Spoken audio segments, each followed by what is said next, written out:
เดี๋ยวมันก็คอยทยอยมาดอกพอดีก็รอเนียนนำเนี่ยผู้มาใหม่ก็ดี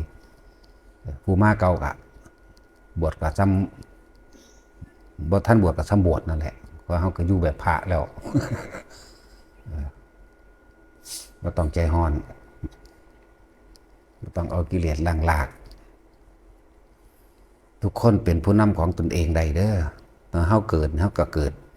เฮาบ่ฮู้ด้วยซ้ำว่าเฮาเป็นผู้นำตนเองมาเกิดด้วยตัณหาคือความอยากอุปทานคือความยึดในอารมณ์ความรู้สึกที่พอใจในความปรารถนาความสุขความอยากได้อยากดีอยากมีอยากเป็นนั่นแหละว่าทุกคนที่นี่เมื่อมันเกิดมาแล้วมันเลือกบ่ได้แล้วแต่มันก็เลือกกระทำได้ในปัจจุบันนี่แหละคือจะได้ยินหลายๆคนว่าเลือกเกิดบ่ได้ความจริงเลือกเกิดได้เลือกแต่มือนี้เป็นต้นไปเลือกบ่เกิดก็ได้เลือกเกิดก็ได้เลือกไปเป็นหยังก็ได้ดังนั้นทุกคนเป็นผู้นำของตนเองแต่ว่าในคำว่าผู้นำนี่สิเป็นนำผิดตามความเป็นจริงหรือจะนำถูกตามความเป็นจริงนั่นแหละการได้ยินได้ฟังจริงเป็นสิ่งที่สำคัญบ่ซั่นเพิ่นสิเอาคำว่าสุตตมยปัญญาบอกขึ้นมาก่อนบอกการได้ยินได้ฟังเป็นสิ่งที่สำคัญเมื่อได้ยินได้ฟังแล้วสุตตมยปัญญาพิจารณาโดยใจโดยแยบคายเพื่อให้เห็นตามความเป็นจริงให้ย่างกระจ่างแจ้งให้รอบรู้จนว่าหาหม่องฟิวบ่ได้ในตนเองแหละหาที่รั่วไม่ได้ในตนเองจึงเรียกว่าสุตตมยปัญญาการได้ยินได้ฟังจึงเป็นเหตุให้เขานำเข้ามาใส่ใจมยะเข้ามาสู่ใจเองแหละปัญญาคือให้รู้แจ้งเห็นจริงตามความเป็นจริงโดยความเห็นตามความเป็นจริงแหละที่นี่ก็ขึ้นอยู่กับการพิสูจน์ตัวเองเท่านั้นเอง ทุกคนเลือกที่จะเป็นยังกระไดแม้กระทั่งเป็นพระพุทธเจ้าก็สามารถเลือกที่จะเป็นได้ทางพ่อแม่เป็นโดยความคิดเด้เป็นโดยการกระทำจิตเจตนาหรืออธิษฐานบารมีตั้งไว้ซะก่อนว่าเขามีแนวทางเขามีแบบอย่างหรือเนติแปลว่าแบบอย่างต้นแบบของเขาเองโอ้อยากเป็นพระพุทธเจ้าแบบนี้เขาก็ต้องศึกษาวิธีการเป็นของเพิ่นแล้วเขาก็เดินตามนี่แหละจึงบอกว่าทุกคนนั่นนะเป็นผู้นำของตนเองได้เขาจะเป็นพระสาวกแบบพระโมคคัลลาภาษาลิบุตรเขาก็ศึกษาของเพิ่นแล้วก็กระทำตามเพิ่นบ่แม่นคิดตามซื่อๆเด้ต้องกระทำตามด้วยเขาจะเป็นผู้เลิศทางใดก็ช่างก็ศึกษาผู้เลิศแบบนั้นแหละบ่ว่าผู้หญิงบ่ว่าผู้ชายได้ทั้งนั้นว่าทุกคนเป็นผู้นำของตัวเองได้นำไปเกิดเป็นหยังก็ได้นี่ฟังดีๆว่านำไปเกิดเป็นหยังก็ได้ขึ้นอยู่กับการกระทำของเขาเอง นำบ่เกิดก็ได้จังว่าพวกเขาสิเสียโอกาสเฮ็ดหยังในเมื่อพวกเขามาเห็นแล้วมาฮู้แล้วพุทธเจ้าก็เกิดได้ยากที่สุดในจักรวาลนี้แล้วในอนันตจักรวาลพร้อมตลอดการยาวนานหลายอสงไขยนับบ่ได้พุทธเจ้าเกิดยากที่สุดมาเกิดขึ้นมาแล้ววันนี้เพิ่นแสดงธรรมแล้วก็คนที่คอยตามเห็นตามหรือปฏิบัติตามก็ยากแล้วคนที่นำธรรมเรานี่ออกมาเปิดเผยนี่ก็ยากเข้าไปอีกเลยมันธรรมดาเลยแต่จึงว่าแต่ละคนเขามาเห็นแล้วพบพ่อแล้วอย่าปล่อยโอกาสพลาดทำตามเพิ่นเถอะอันใดเพิ่นบ่สอนเขาบ่ต้องไปเวียงออกดอกบ่ต้องไปทางใหม่ดอกเฮ็ดน้ำเพิ่นโลดอานาปานสติลมหายใจเข้าออกอยู่กับลมหายใจเข้าออกเป็นเบื้องต้นเป็นฐานที่ตั้งเป็นอักขระเป็นยังไงเป็นอักขระฐานอยู่ฐานที่ตั้งฐานคือลมหายใจเข้าออกเพื่อให้เกิดจิตตั้งมั่นคือสมาธิเมื่อมันเป็นจิตตั้งมั่นเป็นสมาธิแล้วอย่าหนีจากฐานนี่เฮ็ดอยู่แค่นี้แหละต้องมีอย่างมากเป็นวิธีที่ง่ายเหมาะสมกับทุกคนเลือกได้เลือกที่กระทำได้และวิธีนี้ก็คือสามารถทำได้ตลอดการทุกเมื่อบ่เลือกเวลานั้นเวลานี้บ่เลือกสถานที่พร้อมพอที่ภาวนาดีที่สุดคือกายกับใจเฮาเองเนี่ยกายเวทนาจิตธรรมทั้งหลายสิรวมอยู่ในใจเฮานี่แหละกายเวทนาจิตธรรมก็ดีบ่เลือกเวลาดอกแต่กิเลสมันยังบ่เลือกเวลาโมโหมันก็ยังคิดขึ้นละศูนย์หอยก้นปึ้งขึ้นมาโลดโมโหขึ้นมาทันทีโลดเวลามันสิระงับความโมโหระงับความ โลภระงับความโกรธมันก็ต้องระงับได้ให้มันทันกัน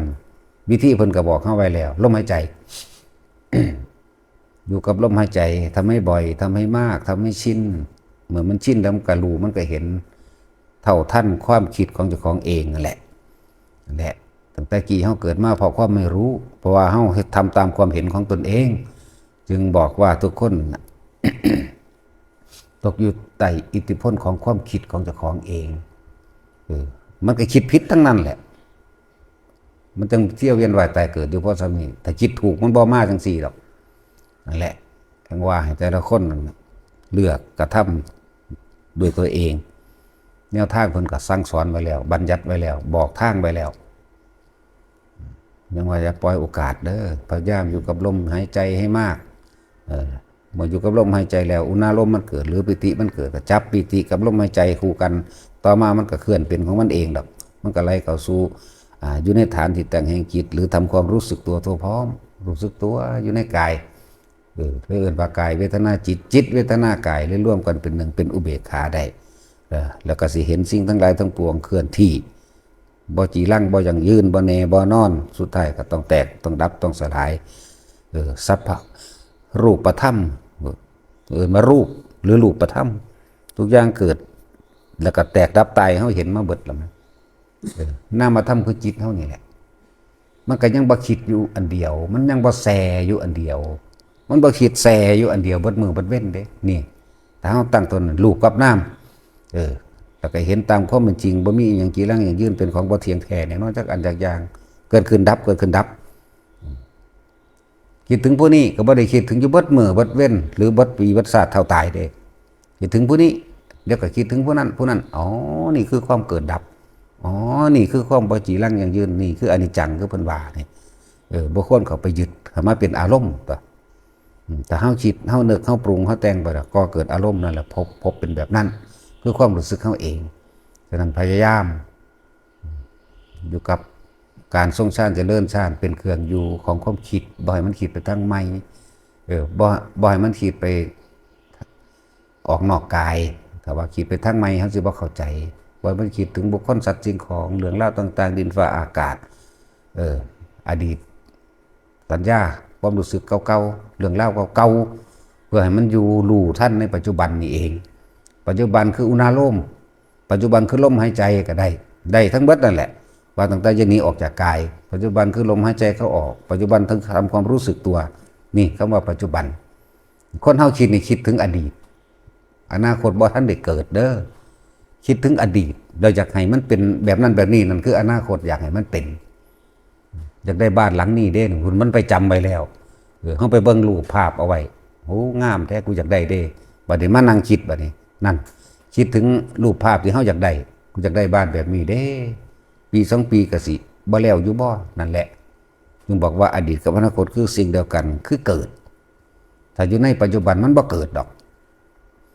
ความคิดเฮาบ่ไปปรุงไปแต่งบ่ไปสร้างภาพบ่ไปจินตนาการจิตมโนวิญญาณจิตธรรมดามันว่างมโนนี่คือการคิดถึง